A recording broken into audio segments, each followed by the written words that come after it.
Diffuso l'identikit dell'ultimo super latitante dell'epoca stragista Giovanni Motisi. Vicenda di Giovanni, il sindaco Miccichè è impegnato dal Consiglio Comunale a spiegare cosa sia stato fatto per arginare condotte illecite e intanto revoca dell'incarico da 38.000 euro al consulente del comune di Loreto arrestato nell'inchiesta Pandora. Province, elezioni di secondo livello tra il 6 e il 27 ottobre prossimi, corretti rilievi al collegato. Welcome Day, la vasta offerta del Polo Universitario di Agrigento e l'impegno all'orientamento dell'UDU. Residenti a Zingarello esausti, l'interruzione della strada sta causando enormi disagi, oggi la protesta. Contrastare il randagismo e il maltrattamento animale, ieri incontro ad Agrigento. Un laboratorio di scrittura creativa al Plesso Montessori, carovana dei diritti a Lampedusa, mostra Camminando con Michele. Vagnata d'Amuri, l'ultima produzione di Graziano Mossuto, immagini, testo e musica spiegati ai microfoni di TVA e il video.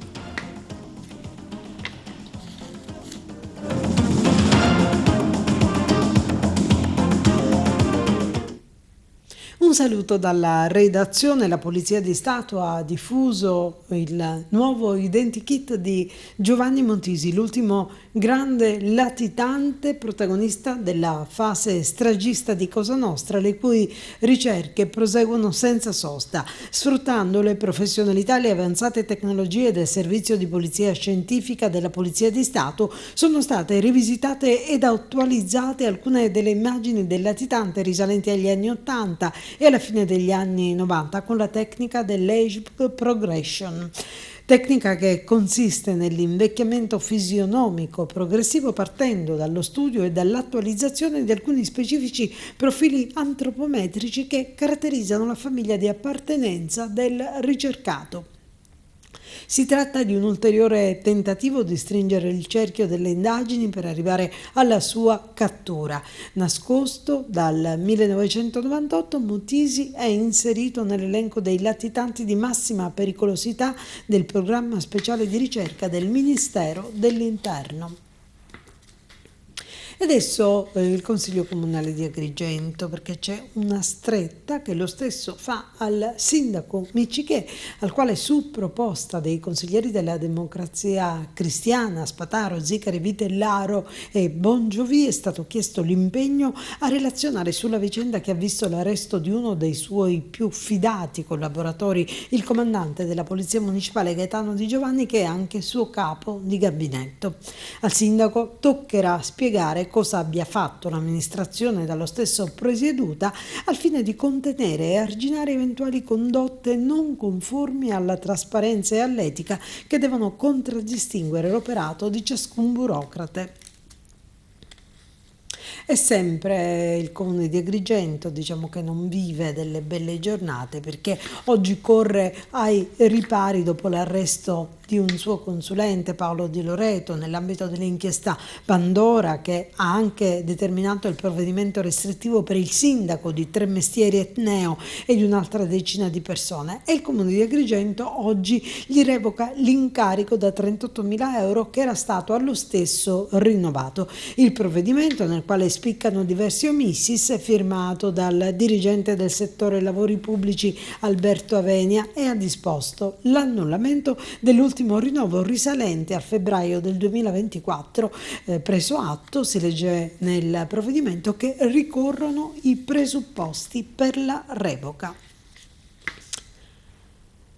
E adesso parliamo delle province indette le elezioni di secondo livello che con molta probabilità si terranno tra il 6 e il 27 ottobre del 2004. Sono stati corretti dalla Regione Siciliana i rilievi elevati al collegato e quindi ci saranno incentivi per i medici, la progressione per i dipendenti regionali, poi provvedimenti per le donne vittime di violenza, per i disabili, insomma sono stati riformulati tanti articoli. Sentiamo.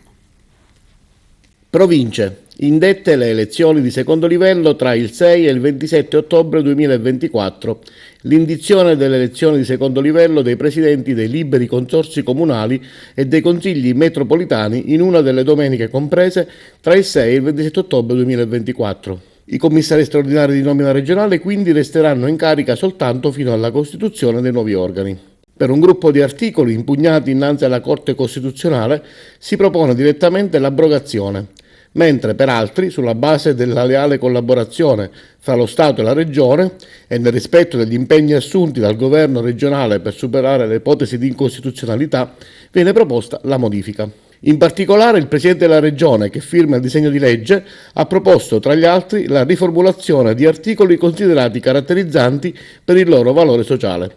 Tra queste, la norma che prevede gli incentivi per i medici impiegati in strutture periferiche o di provincia e quella per l'adeguamento tariffario delle strutture riabilitative per disabili psicofisico-sensoriali, per le comunità terapeutiche assistite, per le residenze sanitarie assistenziali e per i centri diurni per soggetti autistici. Prevista anche la riscrittura dell'articolo relativo alla progressione dei dipendenti regionali assunti in base alla legge regionale numero 20 del 1999. Inoltre, fino al 31 dicembre 2025 e nell'attesa che venga definita una disciplina statale, il DDL prevede che la legge 20 si applichi anche alle donne vittime di violenza con deformazione o sfregio permanente del viso e dei figli delle vittime di femminicidio. Il testo del disegno di legge governativo sarà ora trasmesso all'ARS per la discussione e l'approvazione definitiva.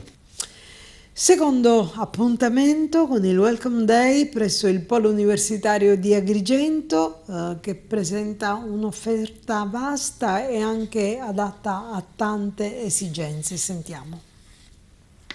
Oggi Open Day, anzi Welcome Day all'Università di Agrigento per la presentazione dei corsi. Ne parliamo con Francesco Tuzzolino, che è il cuore pulsante di questa università.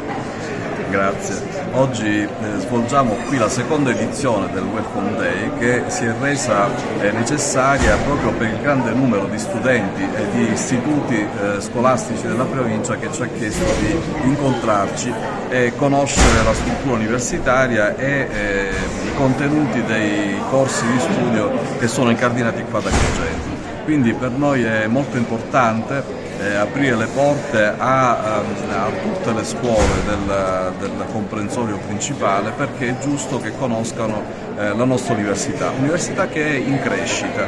Abbiamo già 8 corsi di studio incardinati che sono molto importanti e hanno una grande attrattività presso gli studenti, ma mi piacerebbe oggi rappresentare anche la crescita del nostro polo territoriale universitario, che sta potenziando i servizi e le strutture a vantaggio degli studenti che studiano qui e non devono avere nulla da invidiare agli studenti e ai colleghi che studiano in altri atenei.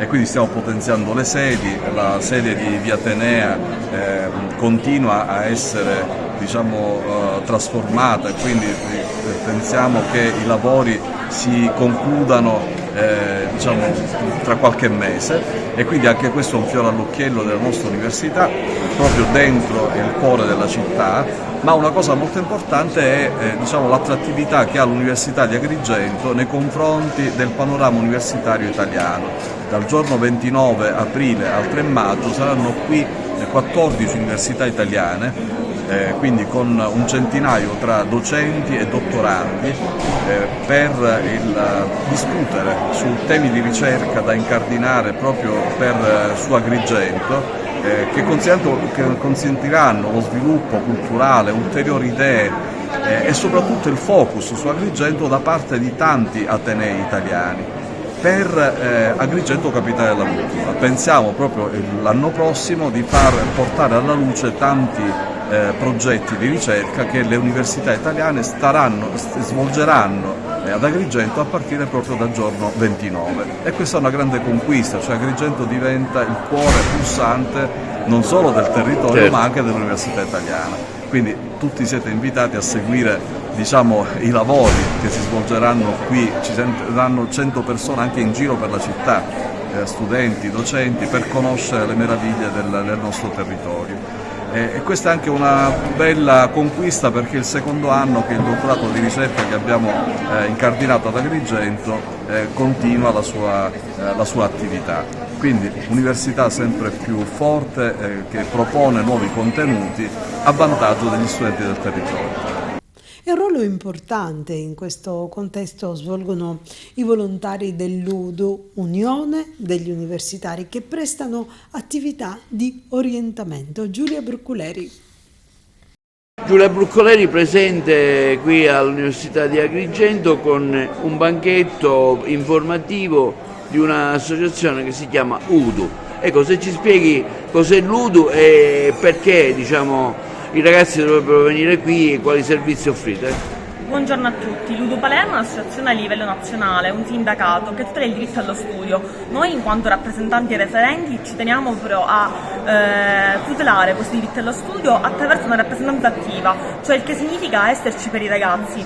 Io sono studentessa del corso di laurea in servizio sociale, ormai quasi alle porte della laurea e devo dire che 4 anni fa, quando scelsi questo polo, lo scelsi per andare a promuovere quello che è il mio territorio e quindi qual è il servizio presente nel mio territorio, in quanto l'università di Agrigento, la sede distaccata, per me è una risorsa molto importante che noi giovani dobbiamo sfruttare, in quanto è una risorsa che ci permette di crescere, di promuovere lo studio, la formazione e anche un sapere che è un arricchimento culturale.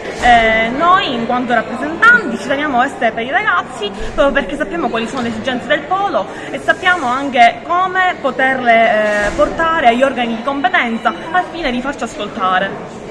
Quindi chi vuole contattare cosa deve fare? C'è uno studente di Agrigento che vi vuole delle informazioni? Può seguire sempre la nostra pagina Instagram dell'Associazione Studentesca UDU Palermo o contattare noi rappresentanti, che siamo presenti sempre qui per i ragazzi proprio per ascoltare i loro bisogni e le loro esigenze. Qualche notizia di politica. È certo che per i 5 Stelle sarà Giuseppe Antoci, scelto direttamente dal Premier Giuseppe Conte, a guidare la lista delle prossime europee. A indicare il resto dei candidati saranno gli iscritti al Movimento 5 Stelle, che hanno concluso già il primo turno con una rosa di nomi che comprende l'ex sindaco di Ragusa Federico Piccitto, l'attuale capogruppo al Comune di Palermo Antonino Randazzo, l'ex deputato regionale Giovanni Di Caro, l'ex sindaco di Bagheria Patrizio Cinque, nonché gli iscritti Domenico Maiuri e Marco Trapanese. E acque non tranquille anche a casa della Lega, perché la vicenda che ha colpito San Martino non è certo bella. Sono fiducioso nella magistratura e convinto che Luca sarà in grado di difendersi al meglio e che la questione si risolverà nel più breve tempo possibile. La Lega in Sicilia ha una squadra forte, non siamo preoccupati e andiamo avanti. Come da programma, sabato presenteremo a Palermo una lista isole per le europee. Lo dice all'ANSA il commissario della Lega di Sicilia Claudio Durigon, che esclude assolutamente anche l'ipotesi di un sostegno esterno della DC ai propri candidati nella lista isole per le europee. Dice: mai pensato, non ci sono mai stati rapporti con Totò Cuffaro. Sta causando una serie infinita di problemi ai residenti e all'ambiente, lo aveva detto nei giorni scorsi Mario Amico in relazione alla chiusura della strada che dalla rotonda di Cannatello porta a Zingarello. I cittadini che abitano nella zona sono esausti. Noi oggi siamo andati a vedere come procede. Oggi stiamo manifestando, tutta la comunità di Zingarello, Misita, Cipolluzze, perché praticamente siamo veramente stupefatti, indignati per come stanno conducendo e gestendo i lavori su questo ponte.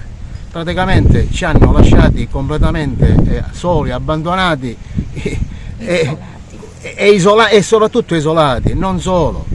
Ma non sappiamo quando finiranno questi lavori, non lo sappiamo, non solo, ma adesso c'è un altro problema, quello che con l'avanzare del bel tempo i ragazzi che abitano qui nella zona, che saranno costretti a pigliare dal bivio per la statale 115 dove c'è appunto Casale Bosco, è una statale pericolosissima,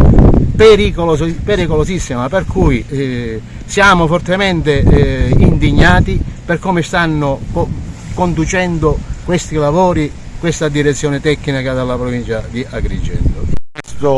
Questi lavori, come si fanno in tutto il mondo, si possono fare a strada aperta, cioè con un senso unico alternato. Qui non si è fatta questa scelta e questa è una cosa semplicemente assurda. E poi la cosa principale, non ci è stata data un termine di fine lavori. Noi chiediamo l'apertura a doppio senso di marcia subito, immediatamente, e la fine dei lavori con una data certa. Questo fino ad oggi non ci è stato dato.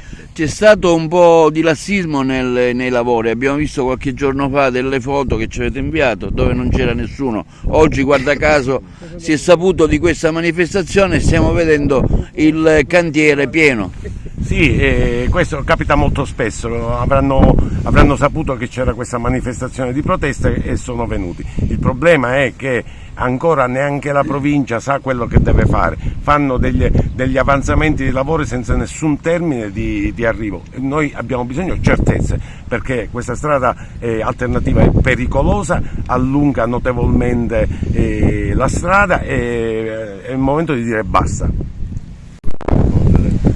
Allora, questa è stata una delle prime domande che ho fatto all'ingegnere Rizzo il giorno in cui mi sono ritrovata ad uscire da casa la mattina alle 9 e rientrare a casa a mezzogiorno e trovare una persona là che non mi sapeva spiegare per quale motivo la strada era interrotta. Ho dovuto fare il giro, arrivare quasi a Palma, prendere dalla strada dove qua dietro e arrivare a casa. Ma a parte questo, che questo è un disagio, che se mi vengono a dire che mi sistemano finiscono finalmente di sistemare il ponte, perché ci lavorano al ponte nel 2023, già passato più di un anno, lo potrei anche accettare se mi dicessero guarda mancano una settimana, 2 settimane, ma è da 10 giorni che questo ponte è chiuso e sono 10 giorni che noi assistiamo a un botta e risposta tra noi che chiediamo alla provincia che dice una cosa e il comune che ne dice un'altra, noi che chiediamo al sindaco di intervenire in nostra tutela perché siamo veramente isolati e noi dobbiamo fare almeno 60 km al giorno, 4 volte al giorno sali e scendi, con i rischi che ci sono. Ma a parte questo, dico, sapere con precisione che cosa succede. Un giorno ci dicono che, perché noi chiediamo semplicemente che vengano fatti i lavori, ma che si facciano come in tutto il mondo con i semafori, si lavora prima da una parte e poi dall'altra parte. L'ingegnere Rizzo sostiene che non è possibile perché loro così spendono più soldi e risparmiano, però risparmiano sulla nostra pelle, perché noi cittadini stiamo pagando, ne paghiamo di più economicamente e il comune pagherà le conseguenze, perché non dimentichiamo che la raccolta della spazzatura non viene effettuata come veniva effettuata prima regolarmente, noi ci teniamo la spazzatura in casa.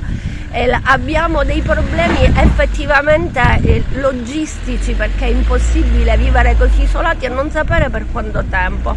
E una cosa che è importante da dire è che loro, quando hanno chiuso questa strada, non hanno avvisato minimamente la popolazione che avrebbero avuto, e il sindaco continua a dire sì, mi sono informata con la provincia mi hanno detto che la prossima settimana aprono, passano 2 giorni, l'ingegnere Di Carlo dice una cosa, l'ingegnere Rizzo va alla provincia e si cambiano completamente le cose. Allora noi qua siamo per chiedere a tutti, alla provincia, al comune, a tutti, che non siamo intanto cittadini di serie B, siamo cittadini di serie A e abbiamo diritto a tutto ciò, soprattutto all'incolumità nostra, abbiamo diritto di poter entrare e uscire da casa nostra quando vogliamo e sapere come e quando, di non essere più presi in giro.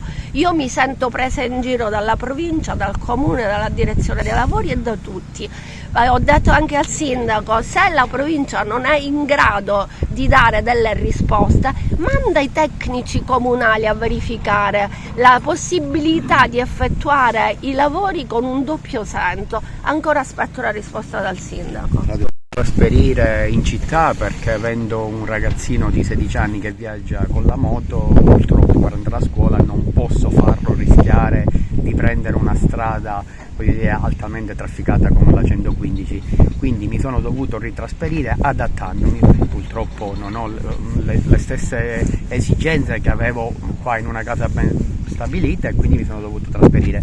Ma la cosa notevole è che quando si progetta qualcosa si sa l'inizio, si sa la fine, ma soprattutto si sa, voglio dire, come viene strutturata una stratificazione di un ponte. Quindi andare a finire un ponte, perché era finito il ponte, andarlo a riaprire per fare i lavori, non solo non si massimizzano un po' quelli che sono i costi, ma creano un disagio notevole a chi comunque abita in queste case. Come dicevo un po' poco fa la dottoressa, cioè non siamo né cittadini di serie C e neanche ci riteniamo, voglio dire, delle persone che pagando quello che c'è da pagare come tutti i normali cittadini ci devono arrecare questi danni senza darci delle spiegazioni. Né provincia né comune si passano la palla dall'altro, da un ponte all'altro, per poi, voglio dire, noi, come si suol dire, dal ponte non possiamo passare.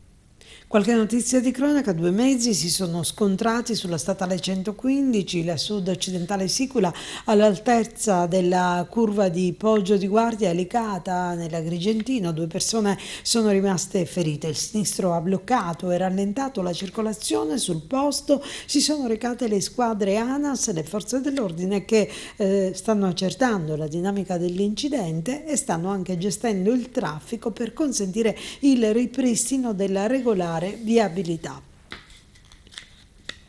Ancora cronaca: a Ribera è stato dato alle fiamme il portone di casa di una pensionata e della figlia insegnante, un episodio che avrebbe le caratteristiche di una intimidazione sul quale sta indagando la locale stazione dei Carabinieri. E ancora fuoco nella notte, questa volta a Ravanusa, dove in via Monte Grappa 2 auto, una Nissan Juke di proprietà di un macellaio e una Fiat Panda di proprietà della moglie, un assistente sociale, sono state distrutte dalle fiamme. Gli inquirenti hanno avviato indagini che si gioveranno del contributo proveniente dalle telecamere di videosorveglianza della zona.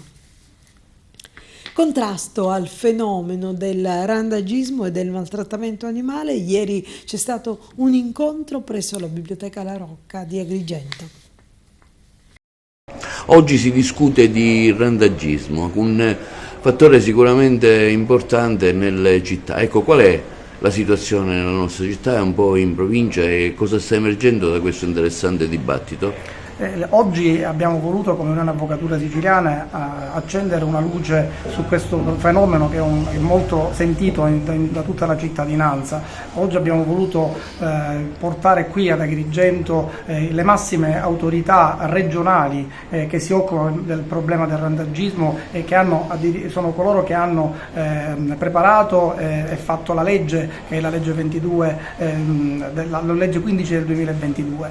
C'è il garante regionale, ci sono le autorità militari, le autorità cittadine, con il vice sindaco presente che ha la delega sulla tutela degli animali, sono i dirigenti regionali, i responsabili delle ASP. Sono tutti qui presenti perché questo argomento è un argomento particolarmente sentito. Io quando abbiamo pensato con la nostra associazione di organizzare questo evento e abbiamo chiamato un po' tutti per vedere se c'era la loro disponibilità, hanno manifestato tutti la massima disponibilità e una grande sensibilità a questo argomento, tant'è che sono qui oggi presenti. L'obiettivo di questo incontro di oggi è non soltanto sensibilizzare, ma cercare di risolvere per quanto possibile questo problema, che non sarà certamente risolto oggi, ma cerchiamo soltanto di mettere le basi per un futuro incontro che noi abbiamo già dato disponibilità a riproporre dopo l'estate, vedere a che punto a che punto sono i decreti attuativi e quanto manca ancora perché questo fenomeno possa essere limitato il più possibile, non soltanto a livello regionale, ma per quanto ci riguarda a livello provinciale e cittadino. Parliamo del fenomeno del randagismo. Voi avete organizzato oggi un interessante dibattito qui ad Agrigento per fare un po' il focus sul fenomeno. Sì, questa è un'occasione che abbiamo voluto creare per mettere attorno allo stesso tavolo gli interlocutori che rappresentano le istituzioni affinché forti di questa nuova legge 15.022 possano in qualche modo cominciare a interagire e a dialogare e mettere in atto gli strumenti che la legge consente di avere per prevenire e combattere il fenomeno del randagismo, che è una piaga del nostro territorio, che è sicuramente riconducibile a un atteggiamento culturale che chiaramente dovrebbe essere superato e che noi ci auspichiamo che venga superato anche e soprattutto con l'ausilio appunto di un intervento fattivo delle istituzioni. Riteniamo che la tutela del cane, insomma dell'essere del cane o del gatto, comunque dell'animale chiamato oggi animale d'affezione, sia un segno di civiltà, quindi quella che vogliamo iniziare oggi è una vera e propria battaglia di civiltà, e ci auguriamo che le istituzioni che oggi sono sedute a questo tavolo da qui a qualche mese dimostrino concretamente di avere a cuore la soluzione del problema, anche individuando soluzioni che possano effettivamente svuotare i canili, garantire che sulle strade gli agrigentini non trovino cani da soccorrere attraverso delle politiche che possano passare che siano mediate da buone adozioni, da una pubblicità anche ai cani presenti in canile affinché trovino famiglia fuori anche dal nostro territorio, insomma attraverso tutta una serie di interventi che possono realmente risolvere il problema. Perché in particolare anche con l'approssimarsi della stagione estiva, come ogni anno purtroppo ricorrerà il fenomeno dell'abbandono, del maltrattamento degli animali, che non solo costituiscono un reato in sé, ma sono forieri anche di altri danni, incidenti stradali, autostradali, e chi si carica di questa condotta, cioè di abbandono o maltrattamento di animali, soggiace a dei reati di natura penale che hanno pene esemplari, per cui intendiamo dare un segnale forte proprio per debellare questo antipatico fenomeno. Un laboratorio di scrittura creativa presso il plesso Montessori dell'Istituto Montalcini, a tenerlo Marilisa Dalla Monaca. Un'iniziativa interessante quella di oggi qui all'Istituto Montessori, una distaccata del Rita Levi Montalcini, un laboratorio di scrittura creativa. Preside. Sì, una giornata molto importante curata dalla docente, ringrazio anche la signora la tutrice qui presente per questa opportunità che ha dato ai nostri alunni per aumentare anche più e accrescere anche più le loro competenze, le loro conoscenze per quanto riguarda proprio lo scrivere, il leggere, e questi sono due momenti molto significativi e importanti per la crescita dei nostri alunni. È un'iniziativa importante, perché è importante anche per i ragazzi? Un'iniziativa importante perché avvicina i ragazzi a quello che è il mondo della scrittura, alla lettura, ma soprattutto a conoscere quello che c'è dietro al mondo della scrittura, un mondo ampio, e mi auguro che quest'oggi si appassionino un po' e riescano anche a capire che scrivere non è soltanto fare il compitino, il tema, ma è un mondo al quale si può accedere e rimanere sicuramente affascinati. Ecco, che risposta stanno dando gli alunni? Benissimo, sono dei ragazzi molto vivi, intelligenti, curiosi, e penso che usciranno dei bei componimenti oggi. Ecco, questa iniziativa nasce perché la docente Sabrina Di Maria ha voluto farla. Ecco, cosa ti ha spinto a fare questa bella iniziativa? Ma il desiderio di far scoprire loro la bellezza e l'importanza dello scrivere oggi. In un mondo in cui è preponderante l'uso di tablet, di social, di SMS, perché è il modo con cui comunicano, quindi l'importanza invece quello della scrittura, del comunicare attraverso le parole e quindi attraverso un componimento. Il preside ha dato subito lo sta bene a questa iniziativa? Sì, anzi devo dire che è molto, felice, orgoglioso e disponibile. Preside, ecco, è un'iniziativa importante, facciamo anche un sunto di tanti plessi che lei dirige con l'Istituto Rita Levi Montalcini. Sì, questo l'Istituto d'Italia Montalcino è un istituto estremamente complesso perché si compone di ben 8 plessi dislocati nella varie parti della città, specialmente nella parte sud-ovest, e devo dire che le iniziative sono tante e che ne abbiamo fatto durante l'anno, ancora ne faremo da qui alla fine dell'anno scolastico.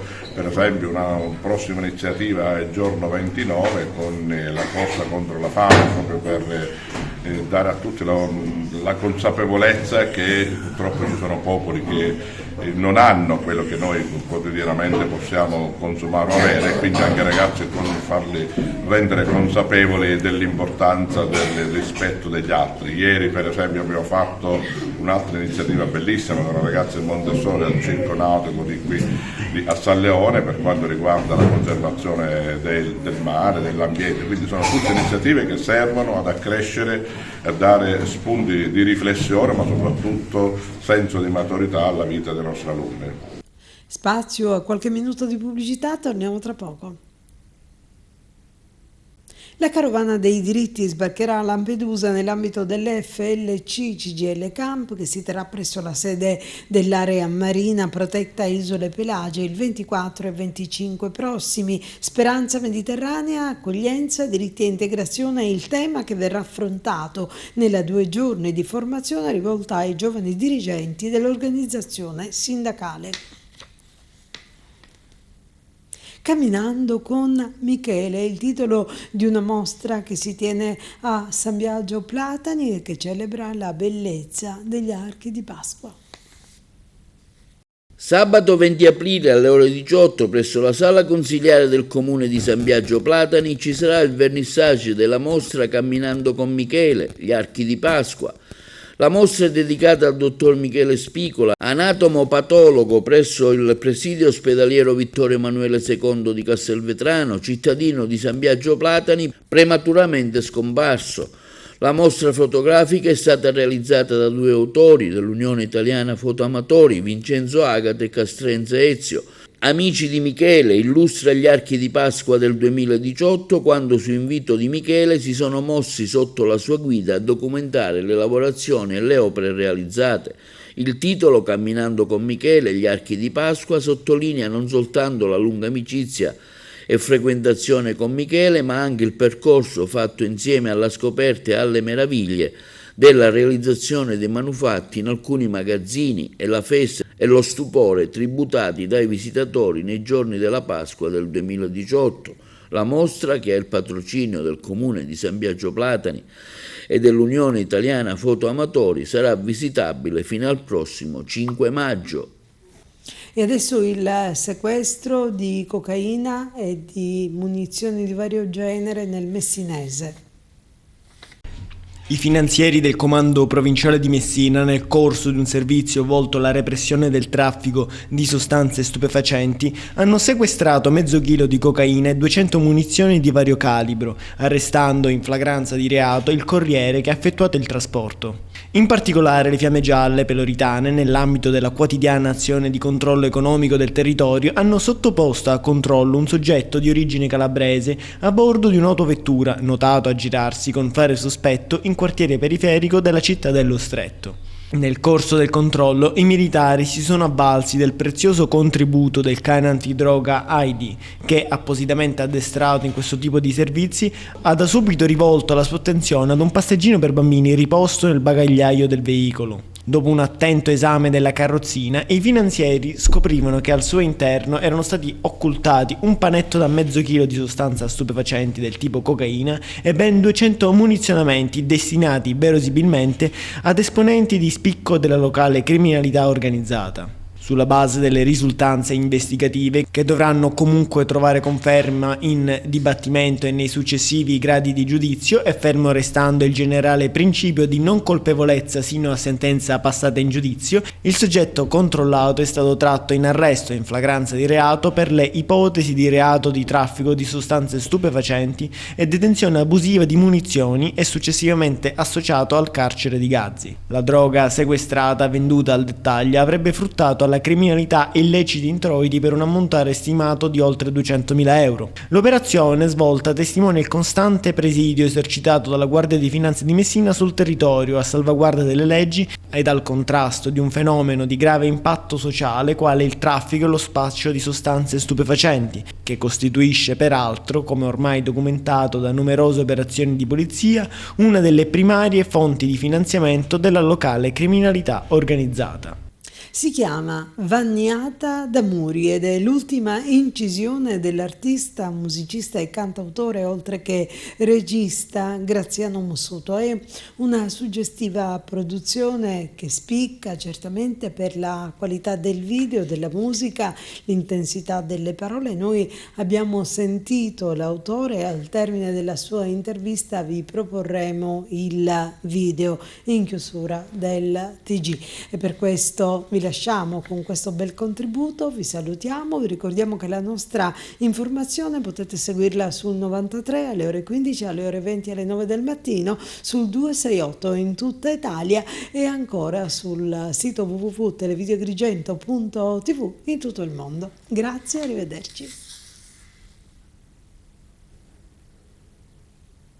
20 anni fa mi trovavo nel mio vecchio studio di registrazione, ho iniziato a scrivere queste righe quasi giocando, no? Pensando a questo amore irraggiungibile che ti porta alla follia. Ho voluto coinvolgere un clown ed è venuto questo viaggio, questa atmosfera direi gotica, questa follia costante alla ricerca dell'amore perduto.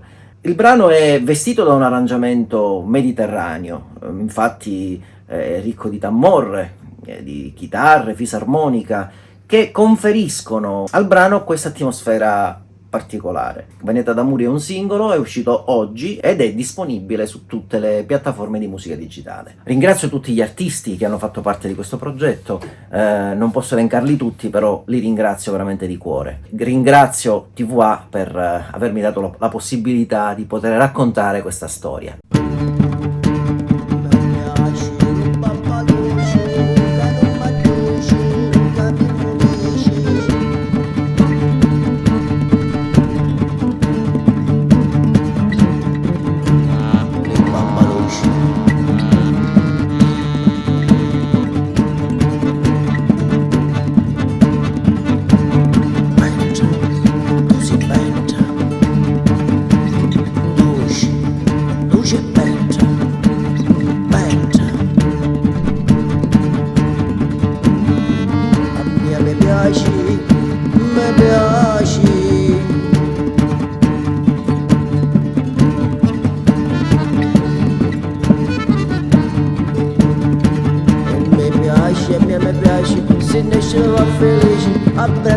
Abbraccia sto cuore con luci e stringitillo prima che luci.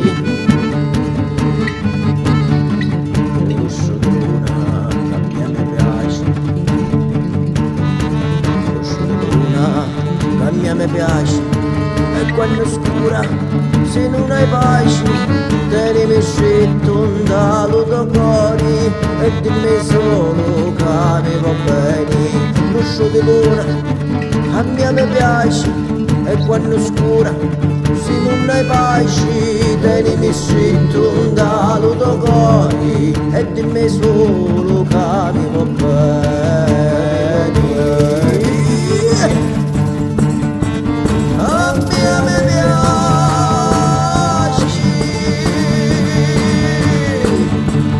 a faccia bellezza di mica canto.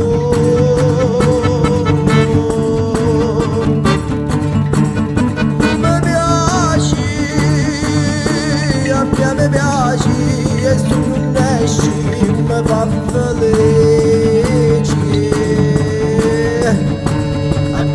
Apprezza lo suo cuore e scingerillo prima che luce e prima che lo scuro se ne va e che sta luna finisce la sua età.